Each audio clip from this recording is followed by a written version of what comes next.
Welcome po dito sa Gawa for 32 to 37. The power of unity in the church. Sabi sa Gawa 32, nag-iisa ang damdamin ng at isipan ng lahat ng mananampalataya. At di itinuring naman na sarili niya ang kanyang ari-arian, kundi para sa lahat. Do you believe in unity? Unite for us to be good. Yung pong God the Father, Jesus the Son, and the Holy Spirit. They work, see, in unity. They see how unity works. So, one has to do to be united. Walang salinan. Tulong-tulong dapat. Walang sapawan. Walang inggitan.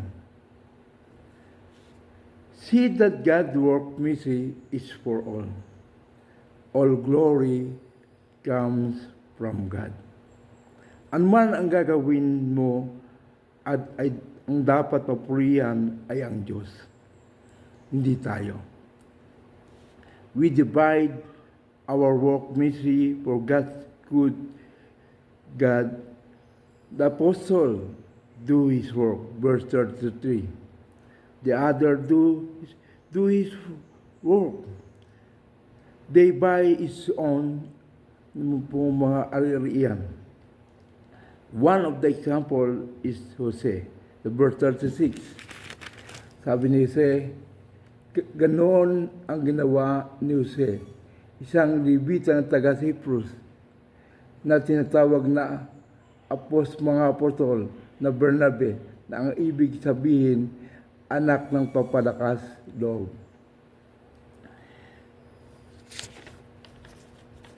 See that our work blessed by God.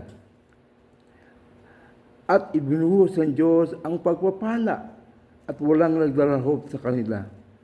God do His blessing to those who obey God's will to be united. Kung gusto mong pagpalain ka ng Panginoon, makisa ka sa gawain ng Diyos. Tumulong ka. Sumunod ka sa nais ni Lord. Huwag kang makasalisi. See that unity always happen in the church of God. We always do to unite in our mind, heart, emotion, etc. Don't be disunited Christian. May mga dyan warning sa chapter 5 Si Ananias sa Sapphira, they do what not God's will, kaya pinarusahan sila ng Diyos. If you in Christ, unity is our power. Power to do for His God's glory. Amen? Do the best